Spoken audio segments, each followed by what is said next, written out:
Receipt in central government budget is, total receipt का formula बताना है। Revenue receipt plus capital receipt plus fiscal deficit, revenue receipt plus capital receipt plus drawn of cash balance. तो दोस्तों ये चीज़ हम लोगों ने अभी देखा है कि जो हमारा टोटल रिसिप्ट होता है उसके अंदर तो एक रेवेन्यू रिसिप्ट आएगा ही आएगा, एक कैपिटल रिसिप्ट भी आएगा, ठीक है, और साथ ही साथ ड्रॉन ऑफ कैश बैलेंस भी आएगा, ठीक है। Option number B is the correct one, क्योंकि रेवेन्यू रिसिप्ट आता है, कैपिटल रिसिप्ट आता है और draw down of cash balance भी आता है।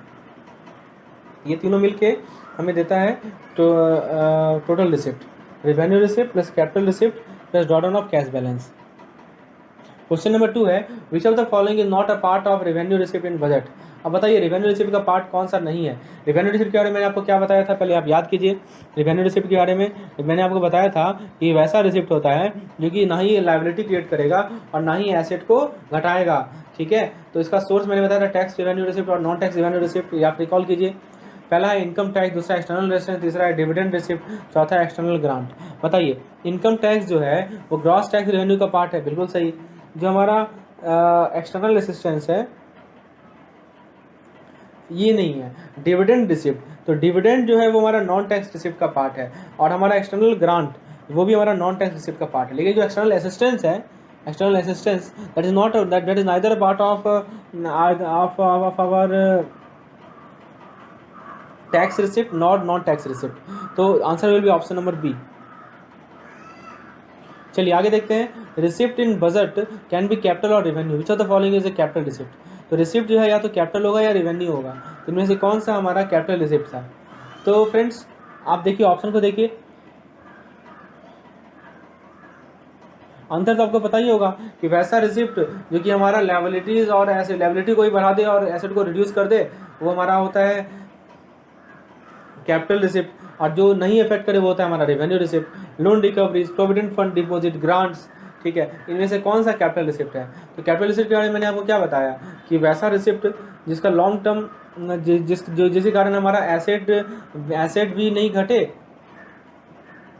ठीक है, और दोस्तों जो कि एसेट को भी घटा दे और लायबिलिटी को भी क्रिएट कर दे।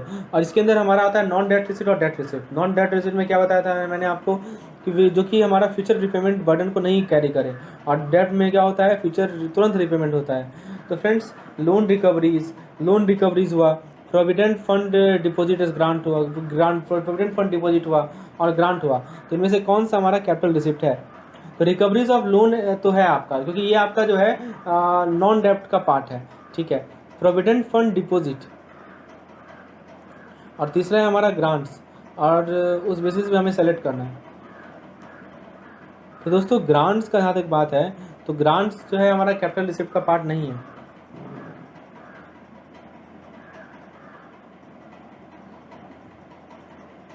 ठीक है। तो दोस्तों करेक्ट आंसर होगा option number 1 and 2, that is loan recoveries and provident fund deposit, यानी पीपीएफ भी डिपॉजिट किया जाएगा और लोन रिकवरी भी होगा। These two are the important receipt of capital receipt. Okay आगे देखते हैं क्वेश्चन नंबर 4। कैपिटल रिसिप्ट का फॉर्मूला है debt receipt plus non debt receipt plus external grant. अब बताइए क्या क्या फॉर्मूला है कैपिटल रिसिप्ट का। तो कैपिटल रिसिप्ट में हमने देखा कि डेट रिसिप्ट आता है, एक नॉन डेट रिसिप्ट आता है, बाकी तो कुछ आता नहीं है।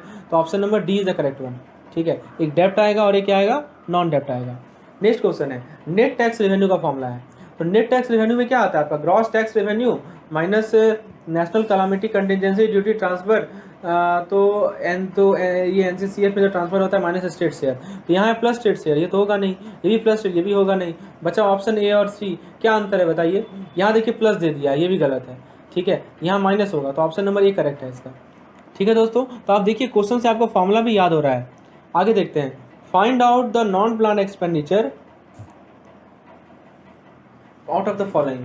अब देखिए नॉन प्लान रेवेन्यू एक्सपेंडिचर बोल रहा है, तो सबसे पहले नॉन प्लान वैसा एक्सपेंडिचर होता है जो कि हमारा कोई प्रोडक्टिव पर्पस के लिए नहीं होता है, और उसमें भी रेवेन्यू है जो कि शॉर्ट टर्म के लिए होगा।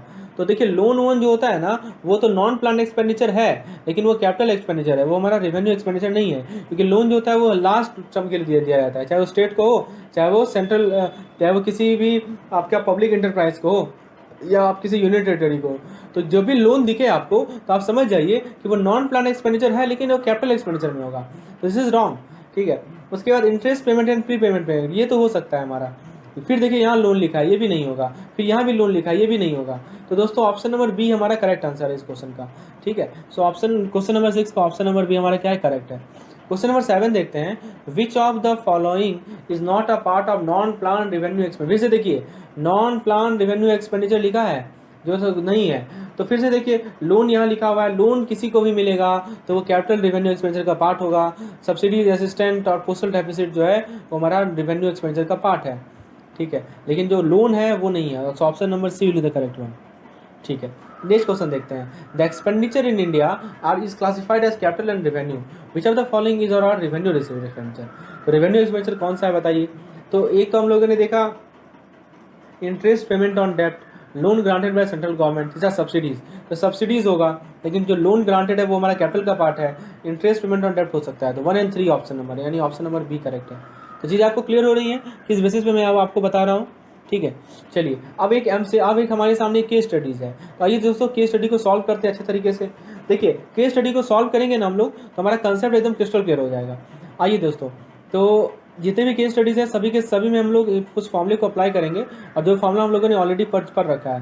तो हमसे क्या पूछा गया है, जीसीसीडी ग्रॉस टैक्स रेवेन्यू निकालना है। तो ग्रॉस टैक्स रेवेन्यू में क्या क्या आता है बताइए, इसमें से कौन कौन सा ग्रॉस टैक्स रेवेन्यू का पार्ट है, आपको ये बताना है। तो बताइए दोस्तों, ग्रॉस टैक्स रेवेन्यू में हमारा इनकम टैक्स आएगा, अदर टैक्सेस आएगा, कस्टम आएगा, कॉर्पोरेशन टैक्स आएगा, यूनियन टैक्स आएगा, सर्विस टैक्स आएगा, ठीक है। तो ये पाँचों के पाँचों टैक्स आएंगे। अब जरा जोड़ लीजिए, कितना है, 500 है प्लस 400 है प्लस 200 है, 5 4 9 9 2 11, 11 5 16, 16 4 20 और 20 4 7 27, तो 27 होगा, ठीक है। एक बार फिर से देखिए, 5 4 9 9 2 11, 11 5 16, 16 4 20, 20 7 27, ठीक है दोस्तों। और एक और है यूनियन टेरिटरी वाला टैक्स भी होगा, ये 200, तो 2900, तो कितना आ गया, 2900 करोड़ हो गया। कौन सा ऑप्शन सही है बताइए, ऑप्शन नंबर सी सही है। तो आपको पता होना चाहिए कि हाँ ये सभी के सभी कंपोनेंट्स हमारे ग्रॉस टैक्स रेवेन्यू को निकालने के लिए हेल्पफुल होते हैं। आइए आगे देखते हैं, नेक्स्ट क्वेश्चन देखते हैं।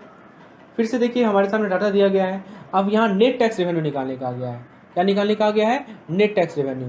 तो नेट टैक्स रेवेन्यू का फॉर्मूला आपने देखा था, क्या देखा था बताइए। तो नेट टैक्स रेवेन्यू का फॉर्मूला आपने देखा होगा, कुछ इस प्रकार है। आप बता सकते हैं नेट टैक्स रेवेन्यू का फॉर्मूला, मैं फिर से रिपीट कर रहा हूँ आपको। Net tax revenue is equal to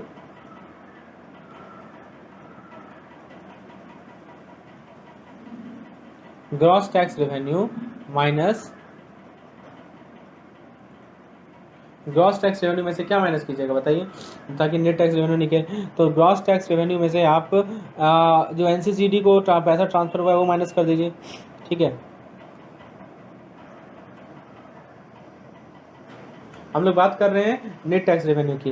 तो नेट टैक्स रेवेन्यू में क्या कीजिएगा, एनसीसीडी को माइनस कर दीजिए, ठीक है, जो कि ट्रांसफर किया गया है, और स्टेट शेयर को घटा दीजिए, स्टेट शेयर को क्या कर दीजिए, घटा दीजिए। आइए जरा इस क्वेश्चन को देखते हैं। तो इस क्वेश्चन को जरा देखते हैं कैसे सॉल्व किया जाए इस क्वेश्चन को। तो फ्रेंड्स देखिए, सबसे पहले हमें इसे क्या निकालना पड़ेगा, ग्रॉस टैक्स रेवेन्यू निकालना पड़ेगा। तो जोड़िए, इसे ले लीजिए, इसे ले लीजिए, इसे ले लीजिए, इसे इसे इसे और इसे ले लीजिए। जोड़िए जरा, 1000 प्लस 1800, 2400, 3200 और 3300 और 500 हो गया 4300, 4300 3 43 4600। तो 4600 करोड़ जो है वो हमारा ग्रॉस टैक्स रेवेन्यू ही है। उसमें से आप क्या घटाइएगा, उसमें से आप एनसीसीडी वाला घटाइएगा। ये देखिए लिखा हुआ है कितना है, 300 करोड़, तो 300 घटा दीजिए। उसमें से आप क्या घटाइएगा, स्टेट शेयर घटाइएगा, कितना है, 600 है, ठीक है, 600 घटा दीजिए। तो कुल मिलाकर आप घटाइएगा तो कितना मिलेगा बताइए, 3700 मिलेगा ना, ठीक है। तो ऑप्शन नंबर बी देखिए 3700 है। आपको समझ में आया कैसे सॉल्व करना है। आपको फॉर्मूले पे एकदम क्रिस्टल क्लैरिटी रखना है, इस फॉर्मूले को कहाँ यूज करना है, इस फॉर्मूले को कहाँ यूज करना है। तो इस क्वेश्चन का करेक्ट आंसर है ऑप्शन नंबर बी। चलिए आगे देखते हैं। फिर से देखिए, यहाँ पे हमें टोटल रेवेन्यू रिसिप्ट निकालने का गया है। पहले में था ग्रॉस रेवेन्यू रिसिप्ट, दूसरे में था नेट रेवेन्यू रिसिप्ट, अब है हमारा टोटल रेवेन्यू रिसिप्ट। तो ग्रॉस और नेट को जोड़ दीजिए तो आपको मिल जाएगा टोटल रेवेन्यू रिसिप्ट।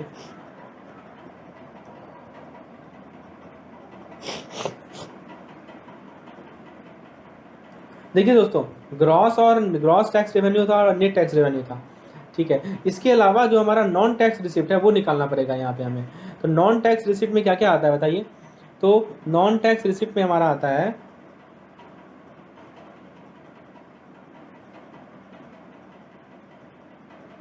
ठीक है। तो दोस्तों नॉन टैक्स रिसिप्ट में क्या क्या आता है बताइए। तो नॉन टैक्स रिसिप्ट में आएगा हमारा इंटरेस्ट रिसिप्ट आएगा, ये वाला होगा, डिविडेंड होगा, एक्सटर्नल ग्रांट होगा, ठीक है, फिर अदर नॉन टैक्स रेवेन्यू होगा, और फाइनली अपना क्या होगा, रिसिप्ट ऑफ यूनियन टेरिटरी होगा। ठीक है, रिसिप्ट ऑफ यूनियन टेरिटरी, ये वाला स्टेट शेयर का कोई काम ही नहीं है। तो फ्रेंड्स आप जोड़िए सबको, 500 प्लस 800 1300, 1300 और 200 हो गया अपना 1500, 1500 उसके बाद 900 हो गया 2400, 2400 और उसके बाद स्टेट से जोड़ के 2400 700 हो गया 3100। ठीक है, तो ये 3100 क्या हो गया अपना, 3100 हो गया अपना नॉन टैक्स रिसिप्ट। अब नेट टैक्स रेवेन्यू निकाल लीजिए, तो ग्रॉस टैक्स रेवेन्यू में से एनसीसीडी, तो ये 500 400 900 900 200 1100 1100 500 1600 400 2000 2000 और 2000 और 2700 2700 और 2900, तो 2900 हो गया हमारा ग्रॉस टैक्स रेवेन्यू। उसमें से माइनस कर दीजिए एनसीसीडी वाला यानी 200, और उसमें से स्टेट शेयर को माइनस कर दीजिए यानी 500, तो ये 700 करा देंगे तो 2200 हो जाएगा। ठीक है, और इन दोनों को जोड़ दीजिए, 2200 और 3100 हो जाएगा हमारा 5300। ठीक है, तो option number B correct answer होगा। तो आप देखिए कैसे सॉल्व करना है हमें क्वेश्चन को, डाटा को यूज करना सीखिए, हर एक डाटा को यूज कीजिए। ठीक है, यदि टोटल रेवेन्यू रिसिप्ट पूछा तो उसमें क्या रेवेन्यू रिसिप्ट का दो पार्ट हमने देखा था ना, एक था हमारा, एक रेवेन्यू रिसिप्ट का दो पार्ट क्या क्या था बताइए, एक था टैक्स रेवेन्यू रिसिप्ट, एक था नॉन टैक्स रेवेन्यू रिसिप्ट। फिर कैपिटल, फिर आपने टैक्स का निकाला, नॉन टैक्स निकाला। ठीक है, तो देखिए यहाँ पे पूरा स्टेप लिखा हुआ है, आप ऐसे सॉल्व कीजिए, स्टेप वाइज कीजिए तो वो भी सही है, या आप जो मैंने आपको मेथड बताया उससे भी आप कर सकते हैं। मेन है प्रॉब्लम को सॉल्व करना। नेक्स्ट है पेंशन ईजा। अब बताइए पेंशन को किस कैटेगरी में आप डालोगे, तो पेंशन को आप किस कैटेगरी में डालोगे बताओ, revenue expenditure, capital expenditure, tax revenue, non tax revenue, बताइए दोस्तों। तो दोस्तों पेंशन जो होता है वो अपना एक रेवेन्यू एक्सपेंडिचर का पार्ट है, that is a part of revenue expenditure. ठीक है, so this is a part of revenue expenditure our pension. Next question है net tax revenue plus total non tax revenue is, तो ये क्या होता है हमारा, ये होता है हमारा टोटल रेवेन्यू रिसिप्ट। ठीक है, net tax revenue plus total non tax revenue receipt क्या होता है हमारा, total revenue receipt. So option B will be the correct one. Next question है फिर से एक हमारा केस स्टडीज है। ठीक है, इस केस स्टडी में देखिए क्या क्या लिखा हुआ है, revenue receipt, tax revenue, non tax revenue, capital receipt, recovery of loan, other receipt, borrowing, यही सब लिखा हुआ है। तो हमसे क्या पूछा गया है कि टोटल रिसिप्ट बताने के लिए, तो टोटल रिसिप्ट का दो पार्ट है, एक है अपना रेवेन्यू रिसिप्ट, एक है हमारा कैपिटल रिसिप्ट। रेवेन्यू रिसिप्ट का दो पार्ट है, एक है टैक्स रिसिप्ट, एक है non tax receipt. Capital receipt का दो पार्ट है, एक है डेट रिसिप्ट, एक है नॉन डेट रिसिप्ट। तो सभी को जोड़ेंगे तब हमें टोटल रिसिप्ट मिलता है।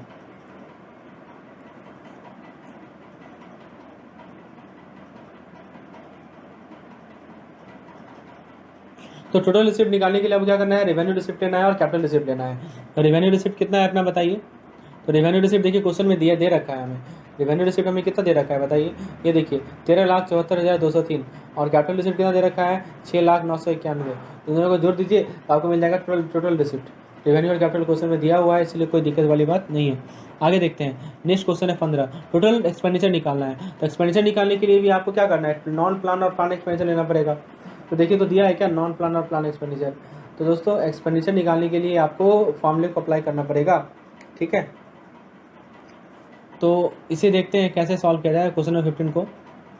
तो एक होता है हमारा रेवेन्यू और कैपिटल एक्सपेंडिचर ले सकते हो, उसको जोड़ दो तो आपको मिल जाएगा टोटल एक्सपेंडिचर। तीसरा क्वेश्चन ने पूछा है रेवेन्यू डेफिसिट। तो रेवेन्यू डेफिसिट होता है रेवेन्यू एक्सपेंडिचर माइनस रेवेन्यू, कि कोई भी डेफिसिट निकालना हो तो एक्सपेंडिचर में से आप क्या करो कि उसका जो रिसिप्ट है उसे घटा दो, आपको डेफिसिट मिल जाएगा। तो रेवेन्यू एक्सपेंडिचर कितना है हमारा 16,90,584, और हमारा रेवेन्यू रिसिप्ट कितना है 13,74,203, आपको मिल जाएगा 3,16,381, ये हमारा टोटल रेवेन्यू रिसिप्ट मिल जाएगा। ठीक है, इफेक्टिव रेवेन्यू रिसिप्ट देख लीजिए, फिजिकल डेफिसिट निकाल लीजिए, प्राइमरी डेफिसिट निकाल लीजिए। विच of the following is not a tax revenue, tax revenue कौन सा नहीं है, custom, short term borrowing, other tax and duties, corporation tax. तो दोस्तों कस्टम तो है, फिर टैक्स रेवेन्यू नहीं है। ठीक है, ये ध्यान दीजिएगा, टैक्स रेवेन्यू नहीं है, तो कस्टम, फिर उसके बाद शॉर्ट टर्म बोरोइंग, ठीक है, ये सब हो सकता है।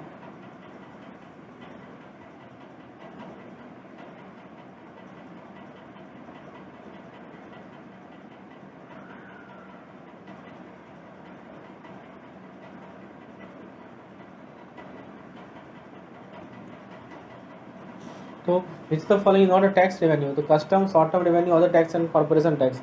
तो कॉर्पोरेशन टैक्स जो है वो हमारा टैक्स रेवेन्यू रिसिप्ट है, इसलिए ऑप्शन नंबर डी क्या होगा हमारा सही आंसर होगा इस पार्टिकुलर क्वेश्चन का।